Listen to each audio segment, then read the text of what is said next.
உன்னை அக்காவா இல்ல வேற யாரோவா? எதுக்கு இப்படி அநியாயமா என் வாழ்க்கையை கெடுக்க நினைக்கிறாங்க?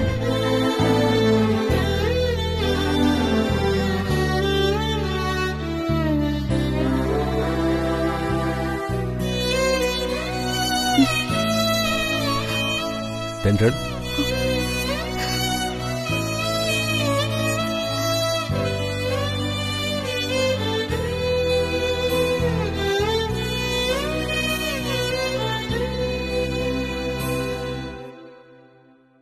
உன்னோட நல்ல எண்ணம் எனக்கு புரியுதுமா.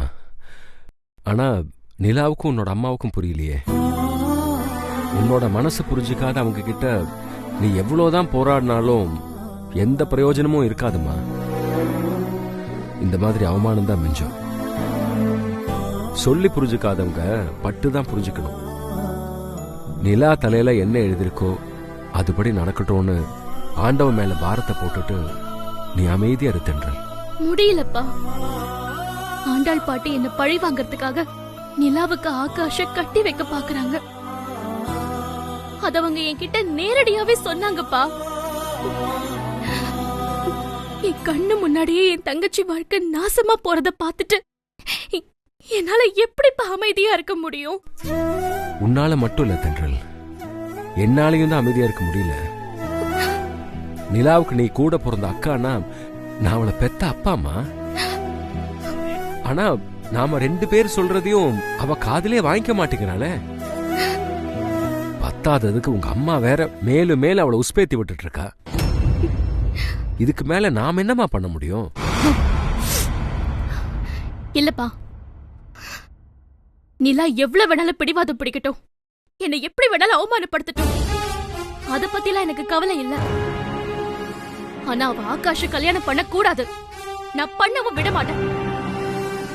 அந்த அரக்கி ஆண்டாள் கிட்ட இருந்து என் தங்கச்சி வாழ்க்கைய நான் எப்படியும் காப்பாத்தியே தீருவேன்.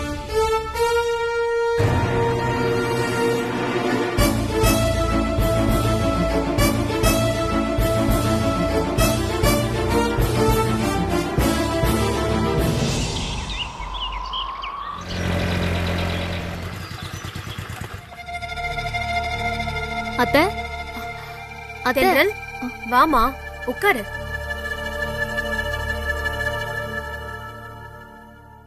ஆமா, ஆபீஸ் போகலையா தென்றல்?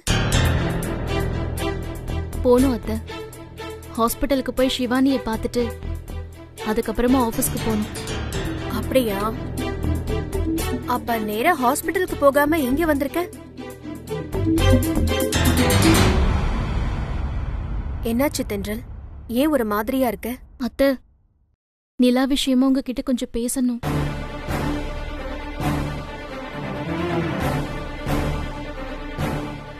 நிலா ஆகாஷ கல்யாணம் பண்ணிக்கிறதுல எனக்கு சுத்தமா இஷ்டம் இல்ல அத்தை. அது விஷயமா நிலா கிட்ட என்னால பேசவே முடியல. நீங்க தான் அத்தை அவகிட்ட பக்குவமா பேசி புரிய வைக்கணும். என்ன தென்றல், நான் தான் ஏற்கனவே சொல்லிட்டேன்ல, நிலா அவ கல்யாண விஷயத்துல ரொம்ப ஸ்ட்ராங்கா இருக்கா. அவகிட்ட நாம என்ன சொன்னாலும் கண்டிப்பா அவ புரிஞ்சுக்க மாட்டேன்னு உன்கிட்ட சொல்லிட்டேன்ல. அவ புரிஞ்சுக்கலங்கிறதுக்காக நாம அவளை அப்படியே விட்டுற முடியுமா அத்தை? இது அவ வாழ்க்கை சம்பந்தப்பட்ட விஷயம். இந்த விஷயத்துல அவ ஏதோ ரொம்ப புத்திசாலித்தனமா நடந்துக்கிறதா நினைச்சு அவ வாழ்க்கைய அவளே குழி தோண்டி புதைக்க பாக்குறா அத்தை. ஒரு பக்கம் ஆகாஷ்க்கு நிலாவை கல்யாணம் பண்ணிக்க சுத்தமா விருப்பம் இல்ல. இன்னொரு பக்கம் அவரை கல்யாணம் பண்ணிக்கிட்டு நிலா அந்த குடும்பத்துக்கு மருமகளா போனா அடுத்த நிமிஷமே அவ வாழ்க்கைய சூனியமாக்க அந்த ஆண்டாள் பாட்டி காத்துட்டு இருக்காங்க. இத புரிஞ்சுக்காம நிலா அந்த குடும்பத்துக்கு மருமகளா போய் கடைசி வரைக்கும் ஆகாஷ் கிட்டயும் ஆண்டாள் பாட்டி கிட்டயும் போராட முடியுமா அத்தை? மனசளவுல அவ தயாரா இருக்காளா அத்தை?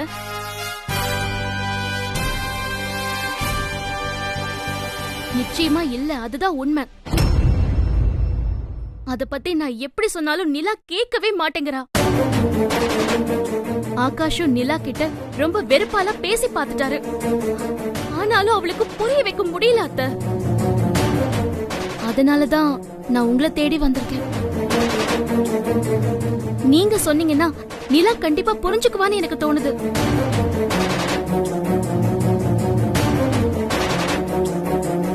ஆண்டாள் பாட்டி எப்படிப்பட்டவங்க, எவ்வளவு மோசமானவங்க, அவங்கள பத்தின எல்லா உண்மையும் எனக்கு எடுத்து சொல்லி என் வாழ்க்கையை காப்பாத்தின மாதிரி என் தங்கச்சி வாழ்க்கையும் காப்பாத்துங்க அத்தை.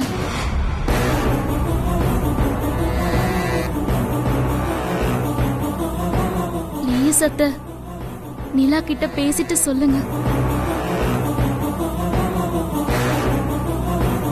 அத்தை. ப்ளீஸ் அத்தை. சரி தென்றல், உனக்காக நான் நிலா கிட்ட பேசி பாக்குறேன். நீ எதுக்கும் கவலைப்படாம போமா. நான் நிலாவை தனியா சந்திச்சு பேசிட்டு அதுக்கப்புறமா உனக்கு ஃபோன் பண்றேன். சரிங்க அத்தை. தேங்க்யூ. நான் கிளம்புறேன்.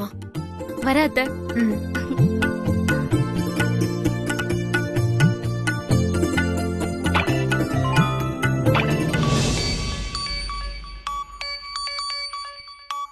என்ன சாரதா ஆண்டி எனக்கு கால் பண்றாங்க?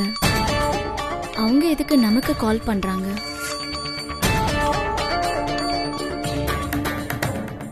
ஹலோ நிலா, நான் சாரதா பேசுறேன். ஆண்டி, உங்க நம்பர் என்கிட்ட இருக்கு. என்ன திடீர்னு எனக்கு கால் பண்ணிருக்கீங்க? அது நீ இப்ப பிஸியா இருக்கியா? இல்ல ஆண்டி, நான் ஃப்ரீயா தான் இருக்கேன். என்ன விஷயம்னு நான் நேர்ல சொல்றேன். நீ இப்போ பொன்னியம்மன் கோயில் பக்கத்துல இருக்கிற ஆலமரத்துக்கிட்ட வர முடியுமா? சரிங்க ஆண்டி, நான் வரேன்.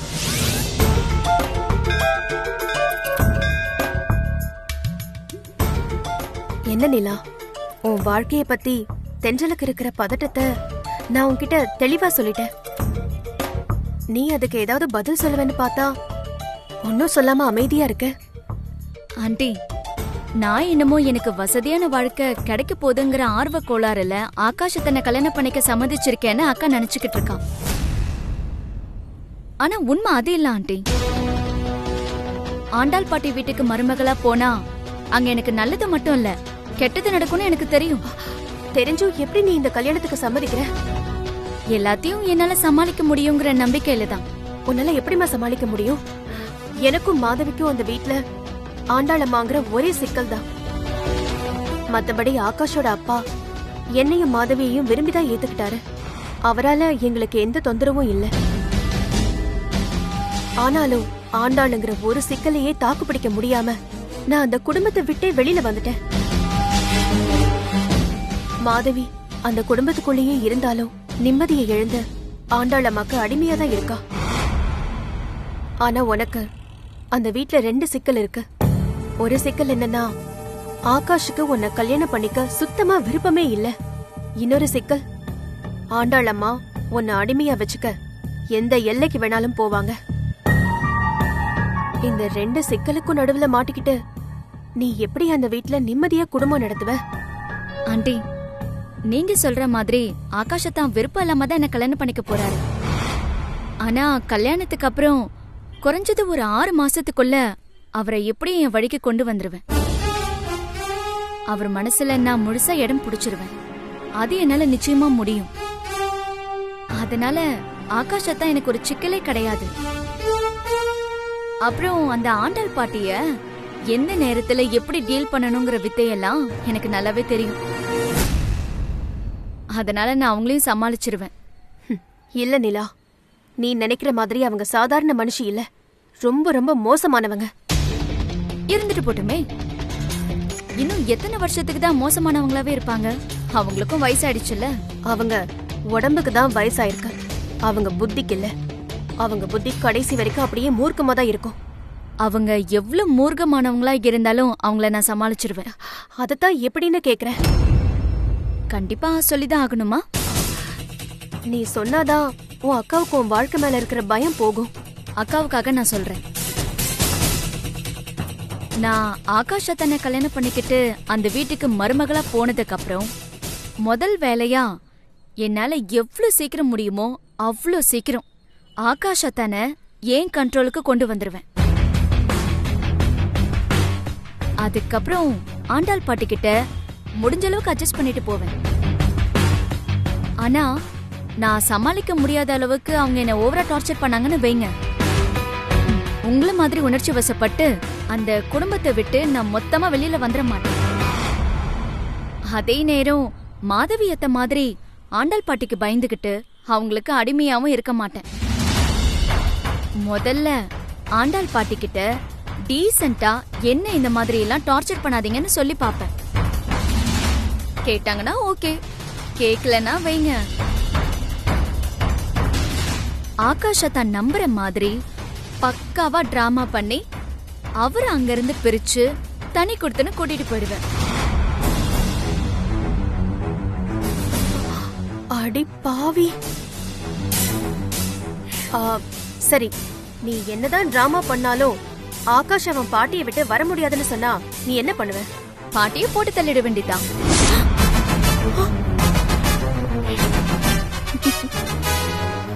என்னடி சொல்ற? யாருக்கும் தெரியாம பாட்டி சாப்பாட்டுல விஷத்தை கலந்துட்டு ஃபுட் பாய்சன்ல போயிட்டாங்கன்னு ஃபைல க்ளோஸ் பண்ணிட வேண்டியதா. ஏய், நீ நிஜமாதான் சொல்றியா? பயப்படாதீங்க ஆண்டி, சும்மா ஒரு பேச்சுக்கு தான் சொன்னேன். அந்த அளவுக்கு நான் அவங்களுக்கு பதிலடி கொடுப்பேன்னு சொல்ல வந்தேன்.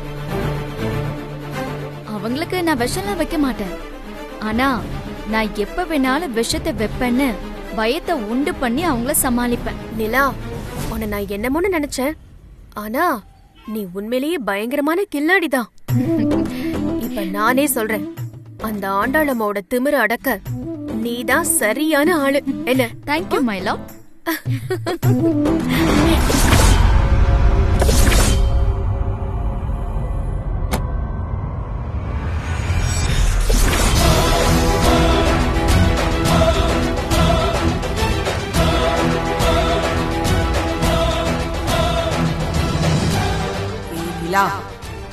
அந்த சாரதா என்னோட பரம விரோதின்னு தெரிஞ்சும் நீ அவ கூட சிரிச்சு கொஞ்சி பேசிக்கிட்டு இருக்கியா? இருடே.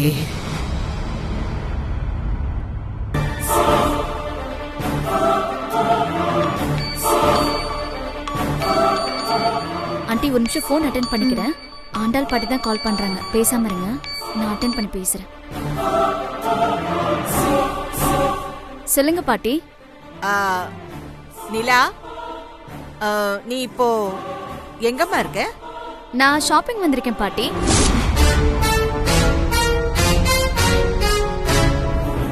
எனக்கு நீங்க திடீர்னு மேரேஜ் ஃபிக்ஸ் பண்ணிட்டீங்கல்ல, அதனாலதான் நிறைய சாரீஸ் பர்ச்சேஸ் பண்ணலான்னு ஷாப்பிங் வந்திருக்கேன். எவ்வளவு திமிர் இருந்தா என்கிட்டயே இப்படி போய் சொல்லுவேன்? ஹலோ பாட்டி, நான் பேசுறது கேக்குதா? கேக்குதுமா. புடவை வாங்க போயிருக்கியா? ஆமா பாட்டி. சொல்லி இருந்தா நானும் வந்திருப்பேன்ல. ஐயோ, நீங்க வருவீங்கன்னு தெரிஞ்சிருந்தா நான் உங்களையும் கூப்பிட்டிருப்பேனே. சாரி பாட்டி, நீங்க ஒன்னும் ஃபீல் பண்ணாதீங்க. எப்படி கொஞ்ச நாள்ல நான் உங்க வீட்டுக்கு மருமகளா வரப்போறேன். அதுக்கப்புறம் நம்ம 2 பேரும் சேர்ந்தே ஷாப்பிங் போலாம். அப்புறம் ஷாப்பிங் பண்றதுக்கு தேவையான பணம்லாம் இருக்கா? பணம்லாம் இருக்கு பாட்டி.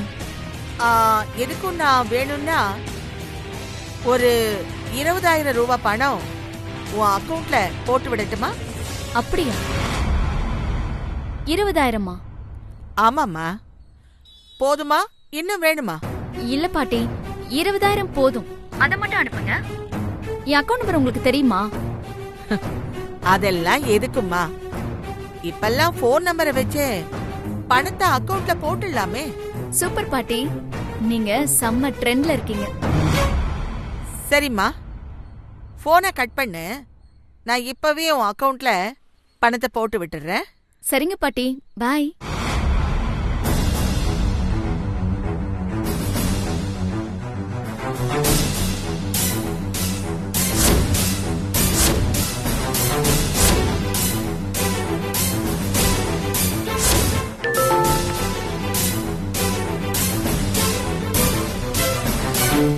சரிங்க ஆண்டி, ஆண்டாள் பாட்டி எனக்கு பணத்தை அனுப்பிட்டாங்க. இதுக்காகவாவது நான் ஷாப்பிங் போய் தான் ஆகணும். நான் வரேன் ஆண்டி. பாய். போயிட்டு வாமா, பாத்து போ. கருப்பையா, வண்டி எடு. என்னாச்சுமா, கோயிலுக்கு போலையா? நீ வண்டி எடு.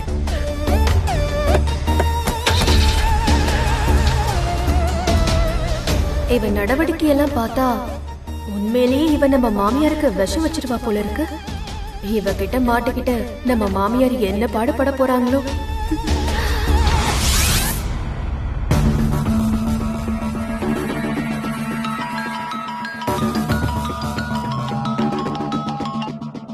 ஹலோ,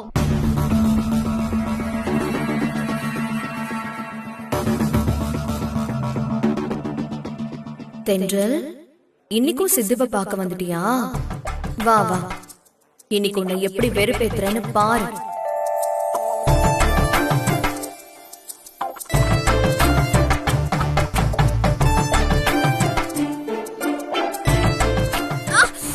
மேடம், என்னாச்சு மேடம்? சித்து, என்னாச்சு? கீழே இறங்கும் போது கால் சுளுக்கிக்கிச்சு. என்ன மேடம் நீங்க? நான் பக்கத்துல தானே நின்னுட்டு இருக்கேன். உங்களுக்கு என்ன வேணும்னு என்கிட்ட சொன்னா நான் எடுத்து கொடுத்துருப்பேன்ல. நீங்க எதுக்கு பெட்டை விட்டு இறங்குறீங்க? இல்ல, நான் ரெஸ்ட் ரூமுக்கு போகணும், அதுக்கு தான். சரி, ஓகே, வந்துடுறேன். சித்து, என்னால முடியல, ரொம்ப கால் வலிக்குது. இஃப் யூ டோன்ட் மைண்ட், என்ன கை தாங்கலாம் ரெஸ்ட் ரூம் வரைக்கும் கூட்டிட்டு போக முடியுமா? அம்மா, சரி வாங்க. பாத்து ஓகே. பாத்து.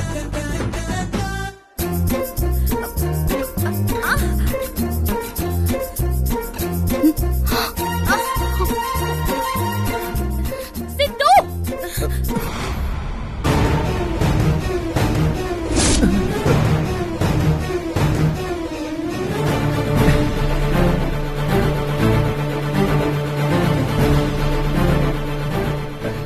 இங்க என்ன நடக்குது?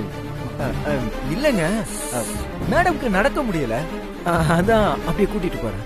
என்ன கதையா விடுறேன்? டாக்டர் இவங்களுக்கு தலையில தான் பிரச்சனை அப்படின்னு சொன்னாங்க, கால்ல இல்ல. அப்புறம் எப்படி இவங்களால நடக்க முடியாம போகும்? இல்லங்க, அது வந்து நான் உங்களை கூட்டிட்டு சொல்லுங்க சித்து, எதுக்கு தயங்குறீங்க? நான் ரெஸ்ட் ரூம் போகிறதுக்காக பெட்டை விட்டு கீழே இறங்கும் போது என் கால் பயங்கரமா சுளுக்கிக்குச்சு. அதனாலதான் நீங்க என்ன கை தாங்கலாம் ரெஸ்ட் ரூமுக்கு கூட்டிட்டு போறேன்னு சொல்லுங்க. ஏங்க, இல்லங்க, ரெஸ்ட் ரூம். என்னது ரெஸ்ட் ரூமா? இல்ல இல்லங்க. அம்மா, இது இல்லங்க, நீ ஒரு பையன், நீ எப்படி இவங்களை ரெஸ்ட் ரூம் கூட்டிட்டு போலாம்? ஏய், கூட்டிட்டு போனா என்ன தப்பு? ஹாஸ்பிடல்ல இருக்கிற பேஷண்ட்டுக்கு அட்டெண்டர் தானே எல்லா ஹெல்ப்பும் பண்ணணும். நீங்க வாங்க சித்து. ஏங்க, வாங்க சித்து. தென்றல். ஏய், ரெஸ்ட் ரூம் வந்துருச்சு.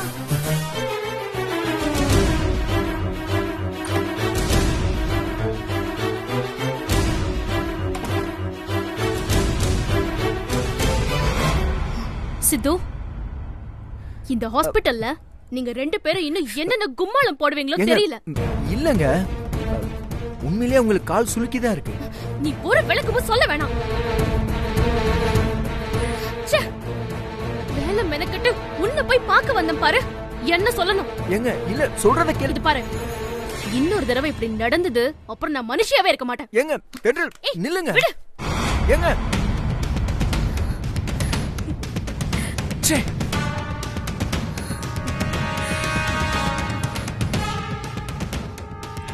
என்ன சித்து, தென்றல் போயிட்டாங்களா? ஆமாங்க, எது சொன்னாலும் கோச்சுக்கிறாங்க. என்ன பண்றதுன்னு எனக்கும் தெரியலங்க. அது என்ன மேடம் இது? என்ன சித்து? கால் ஏதோ சுளுக்கிக்கிச்சுன்னு சொன்னீங்க, இப்ப டான்ஸ் ஆடிட்டு இருக்கீங்க. அதுவா, சும்மா போய் சொன்ன சித்து. என்னது பொய்யா? ஆமா, தென்றல வெறுப்பேத்துறதுக்காக தான் அப்படி சொன்னேன். என்ன மேடம் நீங்க? அவங்க இப்படி வர்றப்பலாம் நீங்க வெறுப்பேத்துனீங்கன்னா அவங்க அப்புறம் ரொம்ப டென்ஷன் ஆயிடுவாங்க மேடம். அவங்கள டென்ஷன் ஆக வைக்கிறது தான் என்னோட பிளானே. என்னது பிளானா? ஏய், சும்மா ஃபன் பண்ண. வா.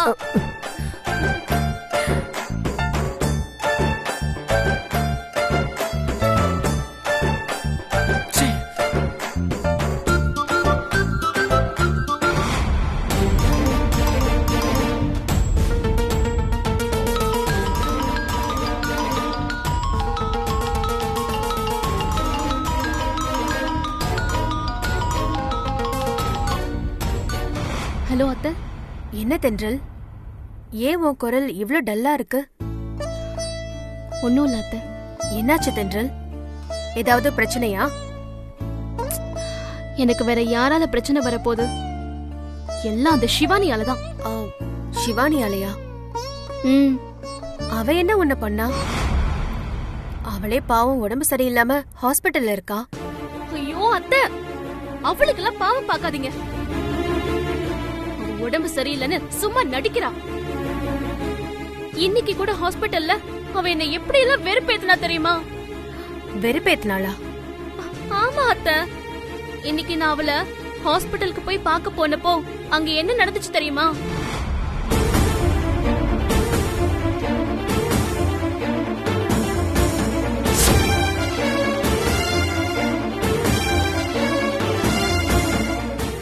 தென்றல், நீ ஒண்ணும் கவலைப்படாத.